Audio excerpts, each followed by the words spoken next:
മുകുന്ദൻ എന്ന് പറയുന്ന actor turned into a super star എന്നുള്ളത് ആക്ച്വലി ഇത്രയും ഹാർഡ് വർക്ക് ചെയ്ത് കഴിഞ്ഞാൽ സൂപ്പർ സ്റ്റാർ ആവാൻ പറ്റും എന്നുള്ളൊരു സാധനം എനിക്ക് നേരിട്ട് കണ്ടൊരു വ്യക്തിയാണ്.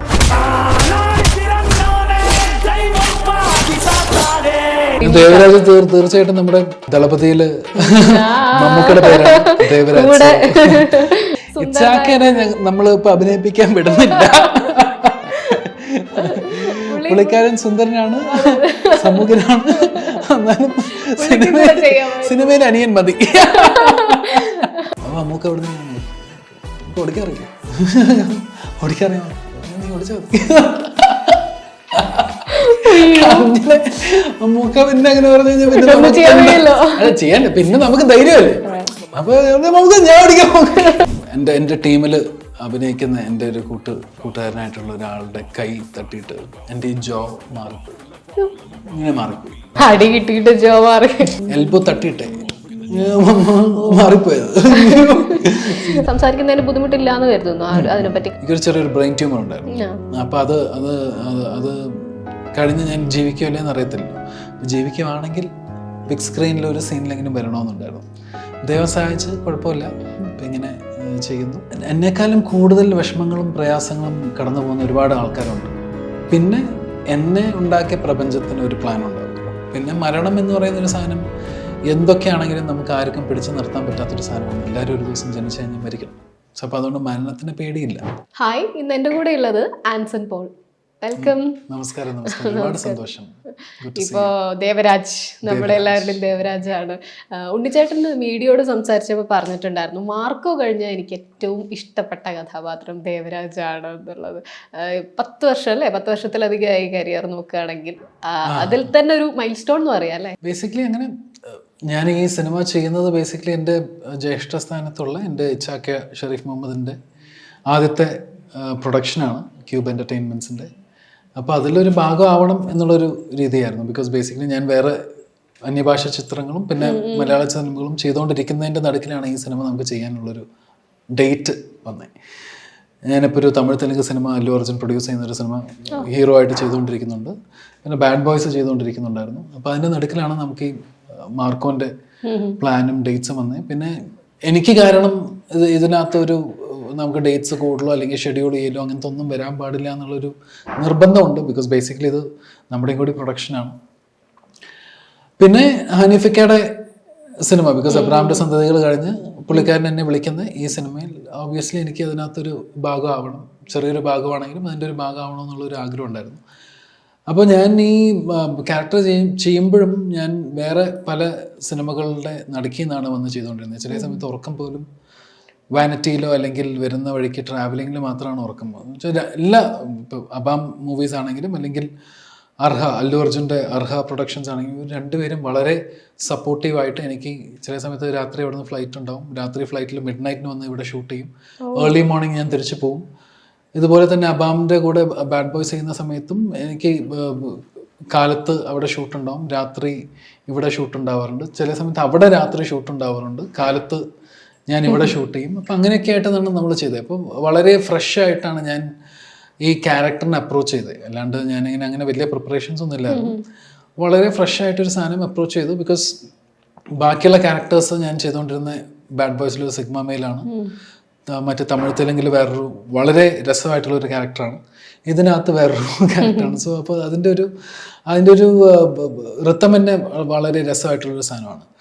പിന്നെ ഹനീഫിക്ക ശരിക്കും പറഞ്ഞു കഴിഞ്ഞാൽ ഇതിനകത്ത് എനിക്ക് ക്യാരക്ടർ പരിപാടിയൊക്കെയും പറഞ്ഞു കഴിഞ്ഞിട്ട് പുള്ളിക്കാരൻ പറഞ്ഞു, നിൻ്റെ ഒരു രീതിയിലൊരു സാധനം ചെയ്യുക, അതിൽ നിന്നൊരു സാധനത്തിനകത്ത് വല്ലതും ന്യൂട്രൽ ചെയ്യണമെങ്കിൽ വല്ലതും പുള്ളിക്കാരൻ അത് ന്യൂട്രലൈസ് ചെയ്തിട്ട് റെഡിയാക്കാമെന്ന് പറഞ്ഞു. അബ്രാമിൻ്റെ സന്തതികളിൽ ഫിലിപ്പ് അബ്രാമിൻ്റെ ക്യാരക്ടറിനെ ശരിക്കും പറഞ്ഞാൽ ഹനീഫിക്ക ഓരോ എക്സ്പ്രഷൻസ് മുതൽ അതിൻ്റെ മീറ്റർ വരെ എനിക്ക് കറക്റ്റായിട്ട് പറഞ്ഞു തന്നേക്കുന്ന വ്യക്തിയാണ്. അപ്പോൾ അതിനകത്ത് എൻ്റെ ചിരി മുതൽ അല്ലെങ്കിൽ എൻ്റെ ഒരു നോട്ടം അല്ലെങ്കിൽ എൻ്റെ ഒരു ഡയലോഗ് ഡെലിവറി ഒക്കെയും ഹനീഫ്ക്ക് സ്ക്രിപ്റ്റ് റൈറ്റർ ആണെങ്കിലും പുള്ളിക്കാരൻ അതിനകത്തൊക്കെയും സംസാരിക്കാറുണ്ട്, പറഞ്ഞിട്ടുണ്ട്. അപ്പോൾ അതിൻ്റെ ഒരു റിസൾട്ട് എനിക്ക് ഓൾറെഡി അറിയാം. പുള്ളിക്കാരൻ്റെ മേത്തുള്ളൊരു വിശ്വാസം എനിക്കറിയാം. അപ്പോൾ ഇത് വരുമ്പോഴും എനിക്ക് ആ ഒരു വിശ്വാസം ഉണ്ടായിരുന്നു പുള്ളിക്കാരൻ. അപ്പോൾ എനിക്കൊരു ഫ്രീഡം തന്നിട്ടുണ്ടെങ്കിലും അതിനെ പുള്ളിക്കാരൻ കറക്റ്റായിട്ട് ഹാൻഡിൽ ചെയ്ത് അതിനെ വളരെ രസമായിട്ട് പുള്ളിക്കാരൻ എന്നെ മോൾഡ് ചെയ്തെടുത്തിട്ടുണ്ടായിരുന്നു. So I am so happy to be Devaraj. Devaraj തീർച്ചയായിട്ടും നമ്മുടെ ദളപതിയില് മമ്മൂക്കയുടെ പേരാണ് ദേവരാജ്. അപ്പൊ ദേവരാജ് ഒരു നൻപനാണ്. അതെ അതെ അതെ അതെ. സോ ശരിക്കും പറഞ്ഞാൽ ഞാൻ ജഗദീഷ് ചേട്ടന്റെയും സിദ്ദിഖിക്കയുടെയും കൂടെയുള്ള ഒരു വൺ ഓഫ് ദ പ്ലെയർ ആണ്. അപ്പൊ അവരും ഓരോരോ ഹെഡ്സ് ആണ്, ഞാനും ഒരു ഹെഡാണ്. അപ്പോൾ ഏറ്റവും യങ് ആയിട്ടുള്ള ഒരു ബിസിനസ് ടൈക്കൂണാണ് ദേവരാജ് എന്ന് പറഞ്ഞ ക്യാരക്ടർ. ബാക്കിയുള്ളവരും കുറെ കാലങ്ങളായിട്ട് കുറെ കഷ്ടപ്പെട്ടിട്ടാണ് ആ സ്ഥാനത്തിലോട്ട് വന്നേക്കുന്നത്. ഞാൻ അവരെ കൂടെ തന്നെ ഇരുന്ന് കൂടെ തന്നെ സംസാരിക്കാൻ പറ്റാവുന്ന ഒരു സിൻഡിക്കേറ്റിൽ ഒരു വൺ ഓഫ് ദ മെമ്പറാണ്, വൺ ഓഫ് ദ ടോപ്പ് മെമ്പറാണ്. സോ ഈ ക്യാരക്ടർ എനിക്ക് ഭയങ്കര ഒരു രസമായിട്ട് തോന്നിയെന്ന് വെച്ച് കഴിഞ്ഞാൽ ഇതിന് ഒരു കുറുക്കൻ്റെ ഒരു സ്വഭാവം. അപ്പോൾ ഈ രണ്ട് പേരുണ്ട്, ഇപ്പോൾ ജഗദീഷ് ചേട്ടനും ഉണ്ട്, സിദ്ദിഖൊക്കെ ഉണ്ട്. ഇപ്പൊ ഇവര് രണ്ടുപേരുടെയും സ്ഥാനത്തിലോട്ട് ഇവർ രണ്ടുപേരും അടിച്ചിട്ട് വരണം എന്ന് ചിന്തിക്കുന്ന ഒരു ക്യാരക്ടർ. ഇതിലിപ്പോ സിദ്ദിഖാന്റെ കൂടെ ആണെങ്കിലും ജഗദീഷ് ചേട്ടന്റെ കൂടെ ആണെങ്കിലും ഒക്കെ കോമ്പിനേഷൻ സീൻസ് ഉണ്ട്. നമുക്കിപ്പോൾ സ്പോയിലർ ആയിട്ട് പറയാൻ പറ്റില്ല, കിടിലൻ സീനുകളൊക്കെ ഉണ്ട് അല്ലെ, ക്രൂഷ്യലായ സീൻസ് ഒക്കെ ഉണ്ട്. എങ്ങനെയായിരുന്നു അവരുടെയൊക്കെ കൂടെ ഉള്ളൊരു വർക്കിംഗ്? സിദ്ദിഖയുടെ കൂടെ ഞാൻ അബ്രാമിന്റെ സന്ധ്യയിൽ അഭിനയിച്ചിട്ടുണ്ട്. അപ്പൊ പിന്നെ സിദ്ദിഖയുടെ കൂടെ എനിക്ക് ഭയങ്കര രസമായിട്ട് തോന്നി പുള്ളിക്കാരൻ്റെ കൂടെ തിരിച്ചും അഭിനയിക്കുമ്പോൾ. ഞാനന്ന് എൻ്റെ ആദ്യകാലങ്ങളായിരുന്നു. ഇന്നും എൻ്റെ ഒരു 1 ലെയർ ഞാൻ വേണമെങ്കിൽ ഒന്നും കുറച്ചും കൂടി പടങ്ങൾ ചെയ്തതിൻ്റെ ഒരു ചെറിയൊരു എക്സ്പീരിയൻസ് ഉണ്ടാവും. പക്ഷേ ആ ഒരു ചേഞ്ചോ അല്ലെങ്കിൽ ആ ഒരു സംഭവം, ഞാൻ എപ്പോഴും ഒരു കുട്ടിയെ പോലെ കേട്ടോ. എല്ലാ സിനിമകളും എനിക്ക് ആദ്യം സിനിമകൾ എപ്പോഴും എനിക്ക് ആദ്യത്തെ സിനിമ ചെയ്യുന്ന പോലത്തെ ഫീലാണ്. എനിക്ക് എപ്പോഴും ഞാൻ ക്യാമറയുടെ മുമ്പിൽ ഒരു കുട്ടിയായിട്ടിരിക്കാനാണ് എനിക്കെപ്പോഴും താല്പര്യം. അപ്പം അങ്ങനെ, പക്ഷേ അതിൻ്റെ ഒരു ലെയർ ഉണ്ടാവില്ല. ആ ലെയർ വൈസ് എനിക്ക് സിദ്ദിഖയുടെ കൂടെ ഇപ്രാവശ്യം അഭിനയിക്കുമ്പോൾ കുറച്ചും കൂടി കംഫർട്ടബിൾ ആയിട്ടുള്ളൊരു സംഭവം തോന്നി. അപ്പം എനിക്ക് അവരുടെ കൂടേക്കും ഒരുപാട് നല്ല നല്ല ആക്ടേഴ്സിൻ്റെ കൂടെ അഭിനയിക്കണം എന്നുള്ള ആഗ്രഹമുണ്ട്. ജഗദീഷ് ചേട്ടനായിട്ട് ആദ്യമായിട്ടാണ് ഞാൻ ചെയ്യുന്നത്. വളരെ പ്രൊഫഷണലൈസ്ഡ് ആയിട്ടുള്ള പുള്ളിക്കാരനാണ്. പുള്ളിക്കാരൻ വളരെ പ്രിപ്പയർഡ് ആണ്, എന്താണ് സീൻ എന്നൊക്കെയുള്ള സാധനം. സിദ്ദിഖ ചില സമയത്ത് ഭയങ്കര ഒരു മാജിക്കാണ്. ചില സമയത്ത് സ്പോട്ടിൽ നമ്മൾ പ്രതീക്ഷിക്കാത്ത സാധനമൊക്കെ അടിച്ചു കളയും.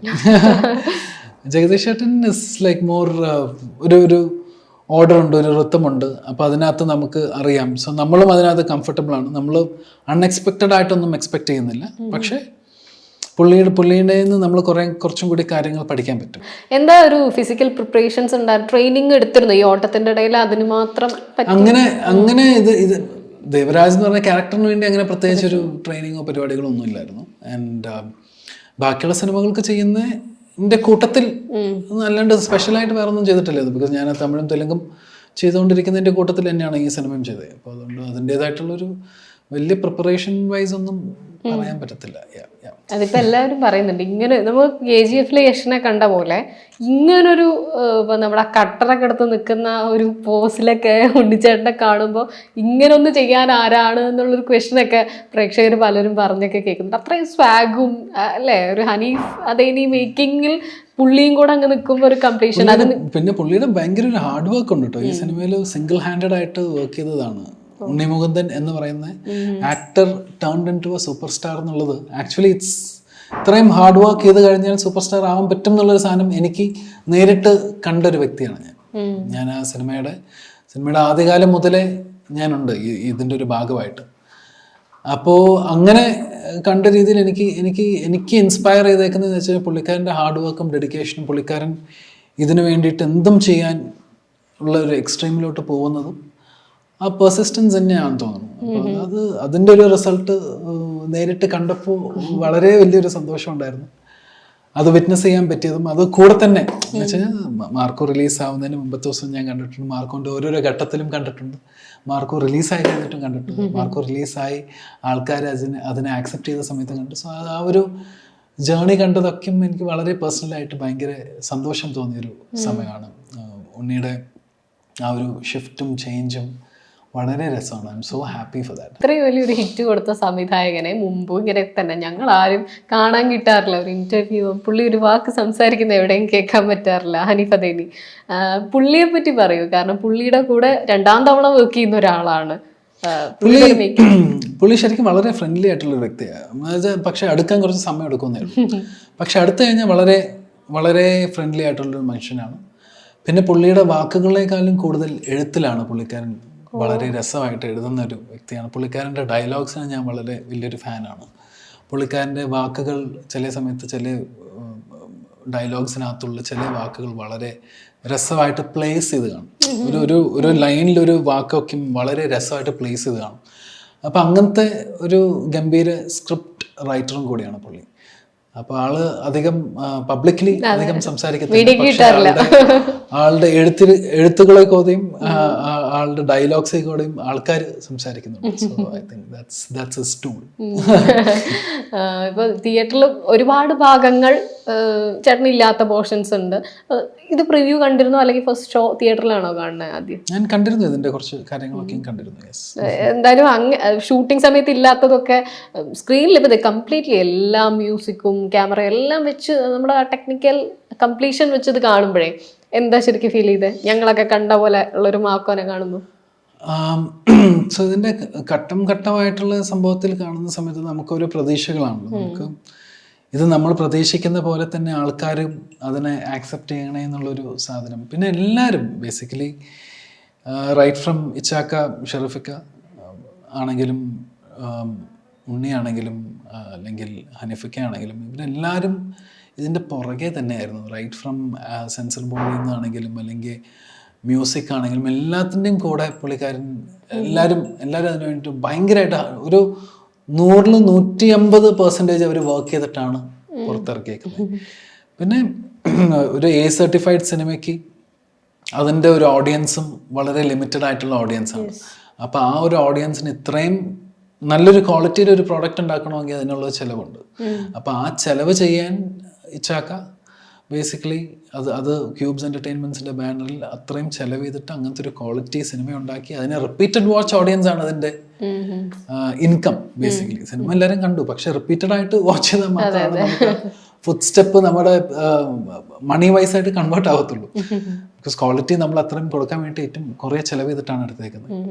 സോ അപ്പം അത് ട്രസ്റ്റ് ചെയ്തിട്ട് അതിൻ്റെ ഒരു ട്രസ്റ്റ് പുള്ളിക്കാരൻ ഷെറീഫ്ക്ക് അതിനകത്ത് വെച്ചേക്കുന്നതാണ് ഏറ്റവും വലിയൊരു സംഭവമായിട്ട് എനിക്ക് പറയാൻ പറ്റും. പുള്ളിയെ എടുത്ത് പറയണം. ഇപ്പൊ എല്ലാരും ട്രോളിലൊക്കെ പറയുന്ന പോലെ കെട്ടിത്തൂക്കുന്ന കുട്ടിയായി സ്വന്തം കുട്ടിയെ വരെ കൊടുത്ത ഡെഡിക്കേഷനുള്ള പ്രൊഡ്യൂസർ എന്നാണ് പറയുന്നത്. അതുപോലെ ഞാൻ കണ്ടു കഴിഞ്ഞ ദിവസം ഇങ്ങേർക്കും കൂടെ അഭിനയിക്കാമായിരുന്നു ഒരു റോള്. നമ്മൾ ഇപ്പൊ അഭിനയിപ്പിക്കാൻ വിടുന്നില്ല. പുള്ളിക്കാരൻ സുന്ദരനാണ്, സമൂഹനാണ്, എന്നാലും സിനിമയിൽ അനിയൻ മതി. ഈ ഇച്ചാക്കാന്നുള്ള വിളി ഞങ്ങൾക്കൊക്കെ അറിയാവുന്ന ലാലേട്ടൻ മമ്മൂക്കാനെ വിളിക്കുന്ന വിളിയാണ്. ഇത് എങ്ങനെയാ നിങ്ങളുടെ ഇടയിൽ വിളി? എൻ്റെ ജ്യേഷ്ഠതുല്യനായിട്ട് ഉള്ളതാണ്. അപ്പൊ പിന്നെ ഞാൻ ഈ കോവിഡിന്റെ സമയത്തൊക്കെയും ഇച്ചാക്കയുടെ വീട്ടിലായിരുന്നു ഞാൻ താമസമൊക്കെയും ഫാമിലി ആയിട്ട് ഇച്ചാത്തയും പിള്ളേരൊക്കെ ആയിട്ട് ഞാൻ താമസിച്ചുകൊണ്ടിരുന്നത്. അപ്പൊ ഞാൻ ഈ കോവിഡിന്റെ സമയത്ത് ഞാൻ ഇവിടുന്ന് ചെന്നൈയിലാണ്, പാരന്റ്സ് ഒക്കെ ചെന്നൈയിലാണ് വളർന്നതും പഠിച്ചതൊക്കെ അവിടെയാണ്. അപ്പോൾ കോവിഡിന്റെ സമയത്ത് ഞാൻ അവിടേക്ക് ഇവിടുത്തെ വീടൊക്കെ വിട്ട് വെറുതെ വാടക കൊടുത്ത് ഇവിടെ താമസിക്കണ്ടല്ലോ എന്ന് വിചാരിച്ച് ഞാൻ അങ്ങോട്ട് മാറി. അപ്പോൾ അത് കഴിഞ്ഞിട്ട് പിന്നെ വരുമ്പോഴേക്കും ഞാൻ ഇവിടെയാണ് താമസം. പിന്നെ അങ്ങനെ പിന്നെ ആ ബന്ധം നേരെ ഇച്ചാക്ക എന്നുള്ള രീതിയിലോട്ട് ഇച്ചാക്ക തന്നെയായിരുന്നു. ആദ്യമേ എനിക്ക് എന്തോ എവിടെ ഒരു അങ്ങനത്തെ ഒരു ബോണ്ട് ഫീൽ ചെയ്തു. അങ്ങനെ പിന്നെ ഞാൻ ഇച്ചാക്കാന്ന് വിളിക്കാൻ തുടങ്ങി. പിന്നെ അതങ്ങനെ എല്ലാരും പിന്നെ ചില ആൾക്കാരൊക്കെ ഇച്ചാക്കാന്ന് വിളിക്കാറുണ്ട്. പക്ഷെ അത് വിളി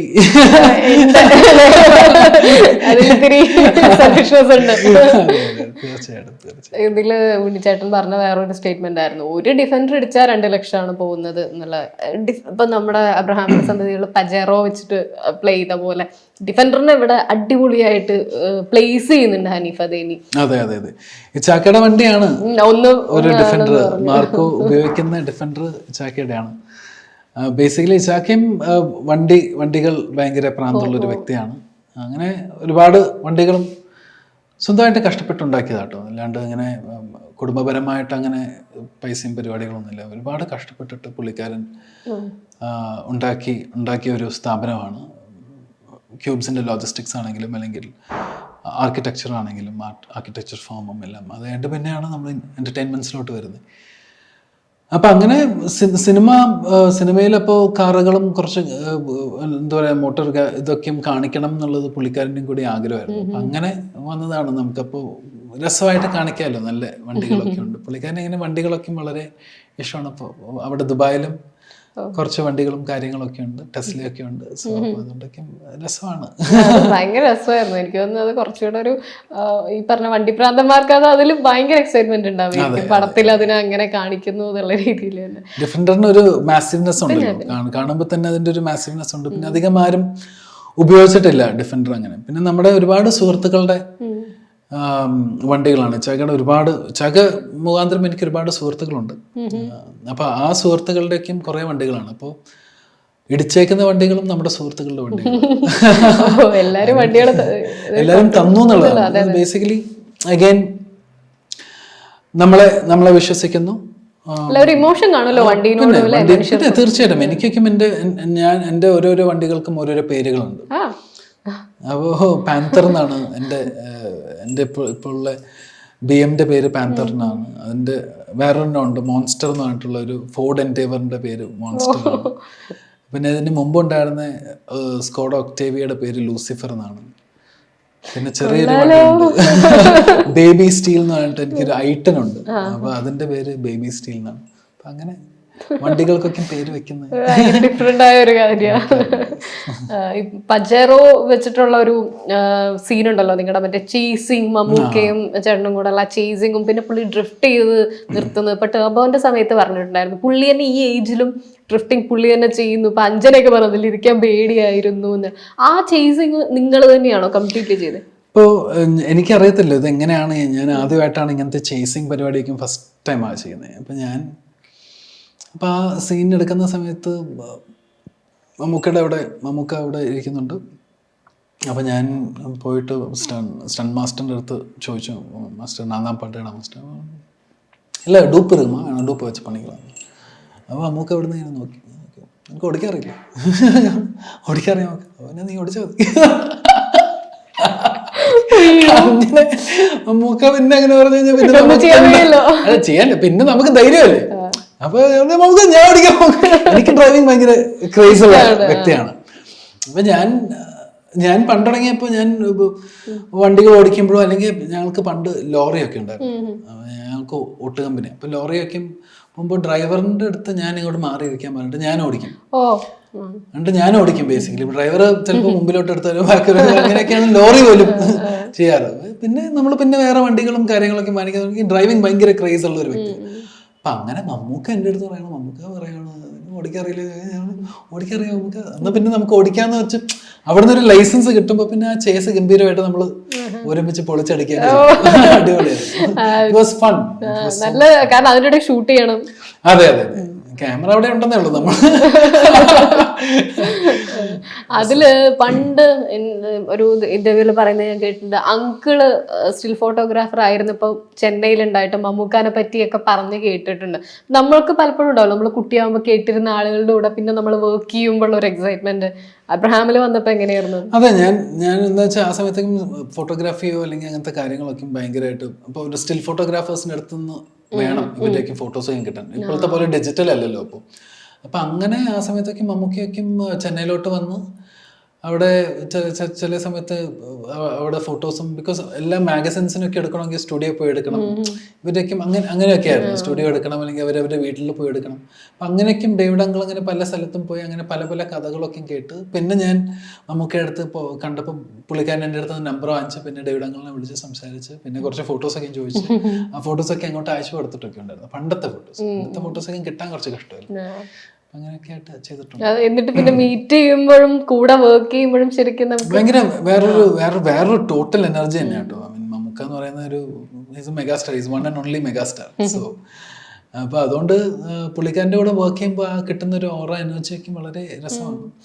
പിന്നെ അതിൽ നിന്ന് നമ്മൾ കുറച്ച് നമ്മളിങ്ങനെ കരുന്ന് നമ്മൾ എടുക്കും. പറയും പുതിയ ആളുകളെ കുറച്ചുകൂടെ പുള്ളി എൻകറേജ് ചെയ്യുന്ന ഇപ്പോഴും പറഞ്ഞു വളരെ കംഫർട്ടബിൾ ആയിട്ട് തന്നെ.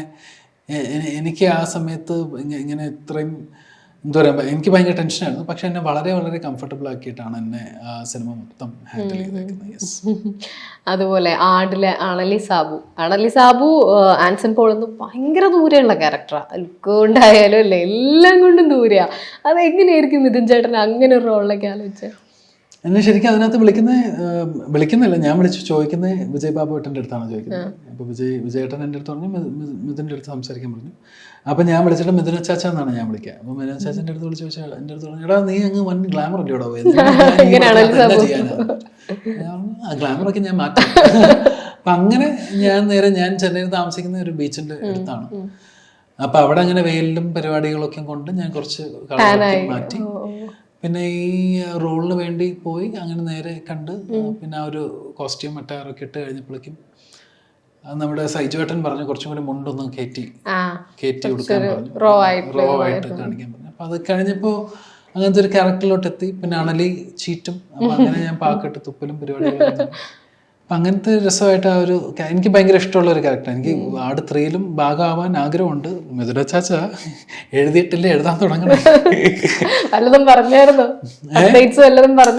ഞാൻ ചോദിക്കണം അപ്ഡേറ്റ്സ് എന്താന്നുള്ളതൊക്കെ ചോദിക്കണം. അതെ പോയ പ്രാവശ്യം ചോദിച്ചപ്പോൾ ഞാൻ നോക്കട്ടെ എന്നൊക്കെ പറഞ്ഞിട്ടുണ്ട്. നോക്കട്ടെ എന്ന് വെച്ചാൽ വേറൊരു രീതിയിലാണ് ഇതിന്റെ കഥയും പരിപാടികളൊക്കെ വന്നേക്കുന്നത്. അതിനകത്ത് അണലി സാബുവിനുള്ള സാഹചര്യമുണ്ടോ, അല്ലെങ്കിൽ അണലി സാബുവിനെ മൊത്തമായിട്ടൊരു സിനിമയായിട്ട് എടുക്കാൻ അറിയത്തില്ലല്ലോ. ശരിയാ, പറയാൻ പറ്റില്ലല്ലോ. അതില് അണലി സാബു ഇങ്ങനെ പറയുന്നുണ്ടല്ലോ, ഡാൻസ് ബാർ നടത്തിപ്പുകാരനാന്ന് വിചാരിച്ചോ നീ എന്ന് ചോദിച്ചാൽ അങ്ങനെയല്ല ഫൈറ്റ് അങ്ങ് തുടങ്ങുന്നത്. ആ ഫൈറ്റ് നല്ല കോമഡിയാണ്, അതേസമയം എഫേർട്ട് ഉണ്ടാവുമല്ലോ സ്വാഭാവികമായിട്ടും. എങ്ങനെയായിരുന്നു ഒരു മൊത്തത്തിൽ ആ സെറ്റ്? ആ ഫൈറ്റില് ആക്ച്വലി എനിക്ക് എൻ്റെ അടുത്ത് നിൽക്കുന്ന ഒരാള്, എൻ്റെ ടീമിൽ അഭിനയിക്കുന്ന എൻ്റെ ഒരു കൂട്ടുകാരനായിട്ടുള്ള ഒരാളുടെ കൈ തട്ടിയിട്ട് എൻ്റെ ഈ ജോ മാറിപ്പോയി, ഇങ്ങനെ മാറിപ്പോയി. എന്നിട്ട് നേരെ ആ ഷോട്ട് ചെയ്ത് നമ്മൾ നേരെ ഹോസ്പിറ്റലിൽ പോയി. അത് പിന്നെ പിടിച്ച് ഈ ലോക്ക് പിടിച്ച് അങ്ങനെ ഇട്ട് കഴിഞ്ഞിട്ട് പിന്നെ അന്ന് രാത്രി നമ്മൾ ഷൂട്ട് ചെയ്തു. എൻ്റെ അടുത്ത് വിജയേട്ടൻ വിളിച്ച് ചോദിച്ചു, 9:00 നീ ഇപ്പം പറയുവാണ് ഇന്ന് പറ്റത്തില്ല എന്ന് പറഞ്ഞാൽ നമുക്ക് 9:00 നിർത്താം, അതല്ലെങ്കിൽ ഞാൻ കുഴപ്പമില്ല നമുക്ക് ഇന്ന് രാത്രി പോകാം. അവിടെ ഭാഗ്യത്തിന് പിടിച്ചിട്ട് കഴിഞ്ഞിട്ട് രാത്രി നമ്മൾ പോയി ഷൂട്ട് ചെയ്തു. അടി കിട്ടിയിട്ട് കൂടെയുള്ള ആളുടെ കൈ തട്ടിയതാണ്, എൽബോ തട്ടിയിട്ടേ മാറിപ്പോയത്. പിന്നെ എനിക്ക് ഓർമ്മ വരുന്നു ഊഴത്തില് പശുപതിയും പൃഥ്വിരാജ് ഇവരൊക്കെ തമിഴിലെ സീനിയേഴ്സ് ഉണ്ട്. അതേസമയം ജിത്തു സാറിന്റെ ദൃശ്യം കഴിഞ്ഞ് ജിത്തുവേട്ടന്റെ ഞാൻ അത് കഴിഞ്ഞിട്ട് ഇപ്പോ 3ാമത്തെ സിനിമ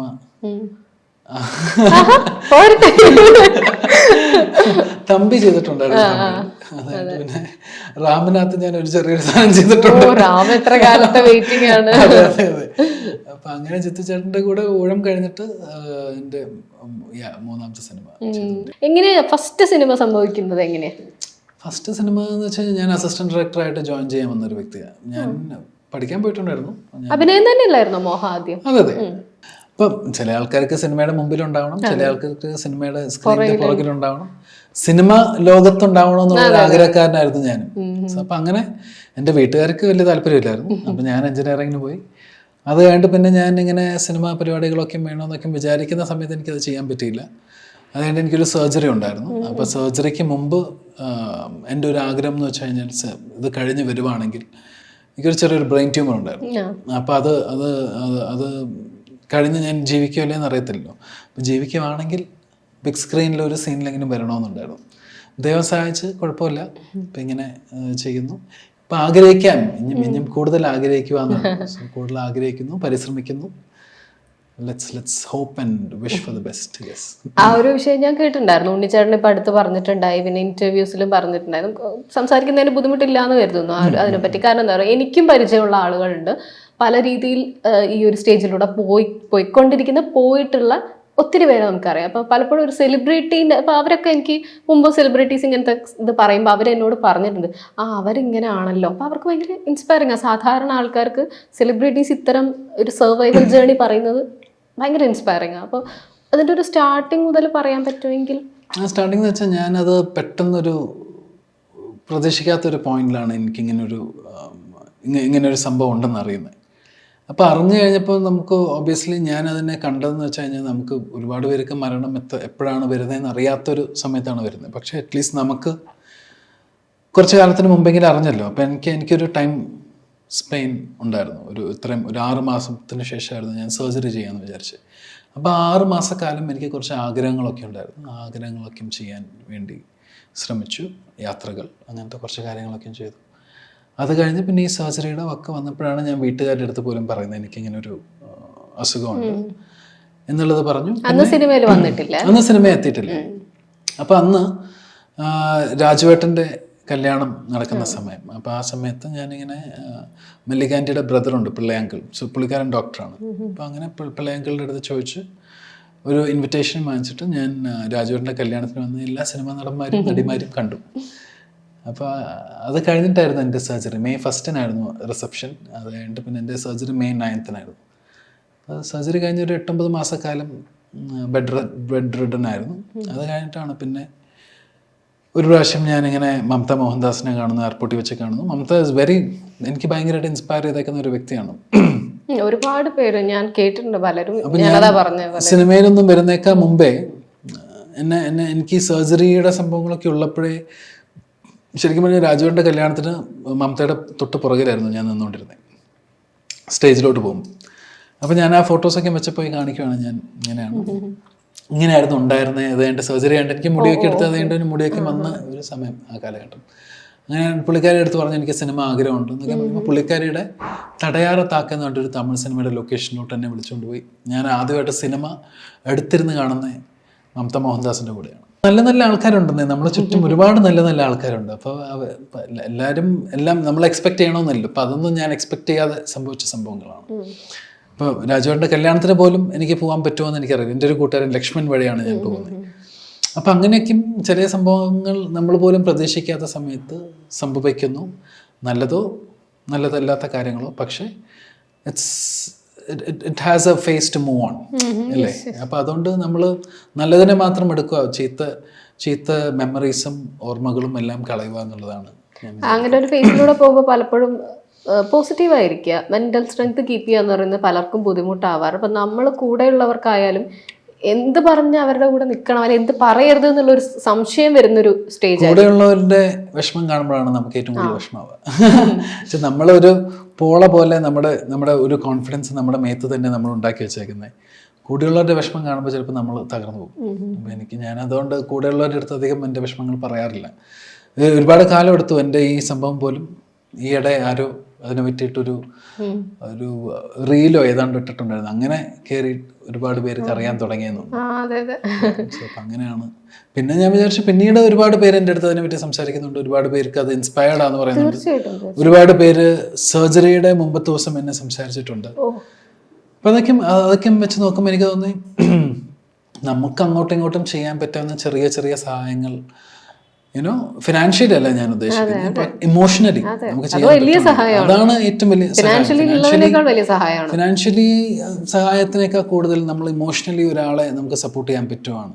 ഒരാളുടെ അടുത്ത് ഞാനുണ്ട്, അല്ലെങ്കിൽ നമ്മൾ ഒരു കരുതലായിട്ട് നമ്മളുണ്ടെന്നൊക്കെ പറയുന്നതാണ് ഏറ്റവും വലിയൊരു കാര്യം എന്ന് വിചാരിക്കുന്നത്. തീർച്ചയായിട്ടും പോസിറ്റീവായിരിക്കും. ഇപ്പൊ പല കേസ് ഓഫ് രോഗങ്ങളായാലും എന്ത് ബുദ്ധിമുട്ടിലൂടെ പോകുന്ന ആൾക്കാരുണ്ടാവും. ഒരു പോസിറ്റീവായി ഇരുന്നത് എങ്ങനെയാ, അല്ലെങ്കിൽ അവർക്ക് അങ്ങനെ കാണുന്ന ആരെങ്കിലും ഉണ്ടെങ്കിൽ അവർക്ക് ഒരു പോസിറ്റിവിറ്റി കീപ്പ് ചെയ്യാൻ. എന്നെക്കാളും കൂടുതൽ വിഷമങ്ങളും പ്രയാസങ്ങളും കടന്നു പോകുന്ന ഒരുപാട് ആൾക്കാരുണ്ട്. പിന്നെ എന്നെ ഉണ്ടാക്കിയ പ്രപഞ്ചത്തിന് ഒരു പ്ലാൻ ഉണ്ടാവുമല്ലോ. അപ്പോൾ ആ ഒരു സംഭവം എന്തായാലും എന്നോട് കൺട്രോൾ ചെയ്യാൻ പറ്റാത്തൊരു കാര്യമാണ്. പിന്നെ മരണം എന്ന് പറയുന്ന ഒരു സാധനം എന്തൊക്കെയാണെങ്കിലും നമുക്ക് ആർക്കും പിടിച്ചു നിർത്താൻ പറ്റാത്തൊരു സാധനമാണ്. എല്ലാവരും ഒരു ദിവസം ജനിച്ചു കഴിഞ്ഞാൽ മരിക്കണം. സോ അപ്പോൾ അതുകൊണ്ട് മരണത്തിന് പേടിയില്ല, പേടിച്ചിട്ട് കാര്യമില്ല. അപ്പം നമ്മൾ കാര്യമില്ലാത്ത കാര്യത്തിന് പേടിച്ചിട്ട് വലിയ കാര്യമുണ്ട് ഇല്ല. അപ്പോൾ അത് എന്താണെങ്കിലും സംഭവിക്കും. അത് എത്രമാത്രം നമുക്ക് പിടിച്ചു വയ്ക്കാൻ പറ്റാവുന്ന കാര്യമാണെങ്കിലും പിടിച്ചു വയ്ക്കാൻ പറ്റാത്തൊരു കാര്യമാണ്. അപ്പോൾ അതുകൊണ്ട് ഞാൻ വിചാരിക്കുന്നതെന്ന് വെച്ച് കഴിഞ്ഞാൽ ലെറ്റ് ഇറ്റ് ഗോ. പിന്നെ നമ്മൾ വിശ്വസിക്കുക, നമ്മുടെ പ്രപഞ്ചത്തെ വിശ്വസിക്കുക, നമ്മുടെ ദൈവങ്ങളിൽ വിശ്വസിക്കുക, നമ്മുടെ സുഹൃത്തുക്കളിൽ വിശ്വസിക്കുക. നമ്മളിൽ ഏറ്റവും കൂടുതൽ വിശ്വാസം വേണ്ടത് നമ്മളിലാണ്. നമ്മുടെ വിൽ പവറാണ് ഏറ്റവും വലിയൊരു കാര്യം. നമ്മുടെ വിൽ പവർ ഉണ്ടെങ്കിൽ നമുക്ക് ഏത് പ്രതിസന്ധിയും കയറി വരാൻ പറ്റും. അപ്പം നമ്മളിൽ ഏറ്റവും കൂടുതൽ വിശ്വസിക്കുക, എന്നുകൊണ്ട് ഇത് തരണം ചെയ്തു വരാൻ പറ്റും. അല്ലെങ്കിൽ ഇന്ന് ഇങ്ങനത്തെ ഒരു സിറ്റുവേഷൻ ഉണ്ടെങ്കിൽ ഇതിനേക്കാളും നല്ലൊരു ദിവസം എനിക്ക് വരും എന്നുള്ളൊരു പ്രതീക്ഷയിലോട്ട് വിശ്വസിക്കുക. അത് മാത്രം ഉണ്ടായാൽ മതി. അത് കഴിഞ്ഞ് ബാക്കിയെല്ലാം നടന്നോളൂ. ബാക്കിയെല്ലാം നടക്കും. കഴിഞ്ഞ മാസമൊക്കെ ആണെങ്കിലും ഓയ് മമ്മൂട്ടി ആയിരുന്നു ട്രെൻഡ്. ഓയ് മമ്മൂട്ടി ശിവകാർത്തികേയനോട് റെമോ ഒക്കെ ചെയ്തതാണ്. പുള്ളിയുടെ അന്ന് വേറെയായിരുന്നു. ഭയങ്കര ഡിഫറെന്റ് ആയിട്ടുള്ള ലുക്കിൽ പുള്ളിയുടെ. അതെ, പുള്ളിക്കാരൻ്റെ റെവല്യൂഷനും വളരെ രസമല്ലേ. എല്ലാവരും പുള്ളിയുടെ ഫസ്റ്റ് പ്രൊഡക്ഷൻ ആയിരുന്നു റെമോ. അപ്പോൾ അത് തുടങ്ങിയിട്ട് എനിക്കറിയാം പുള്ളിയുടെ ആസ് എൻ ആക്ടർ മാത്രമല്ല ആസ് എ പ്രൊഡ്യൂസറായിട്ടും അതിൻ്റേതായിട്ടുള്ള ഹാർഡ്ഷിപ്സും കാര്യങ്ങളൊക്കെ കഴിഞ്ഞ് അത് കഴിഞ്ഞിട്ട് പിന്നെ അപ്സ് ആൻഡ് ഡൗൺസ് ഒക്കെ കുറേ ഉണ്ടായിട്ട് പിന്നെ ഇന്നൊരു കമേഴ്ഷ്യൽ ആണ്. പുള്ളിക്കാരൻ ഓൾറെഡി ഒരു കമേഴ്ഷ്യൽ സ്റ്റാറാണ്. റെമോ ഒക്കെ ചെയ്യുമ്പോൾ റെമോ തന്നെ ഒരു കമേഴ്ഷ്യൽ ഹിറ്റായിരുന്നു. പക്ഷേ അമരൻ ഇസ് അഗെയിൻ ഒരു കമേഴ്ഷ്യൽ എന്താ പറയുക ആക്ടിങ്ങും എല്ലാം ചേർത്തിട്ട് ഒരു ഗംഭീര ഒരു ബയോപിക് ആണ്. It's really nice too. Biopic ഒക്കെ ചെയ്യാൻ കുറച്ച് കഷ്ടമാണ്. ബയോപിക് വരട്ടെ. ബയോപിക് വരട്ടെ. എനിക്ക് കഷ്ടമായിട്ടുള്ള പരിപാടികളൊക്കെ ചെയ്യാൻ ഭയങ്കര ഇഷ്ടമാണ്. എല്ലാവിധ ആശംസകളും. Thank you very much for your time. Happy new year. Happy new year. Thank you. Okay.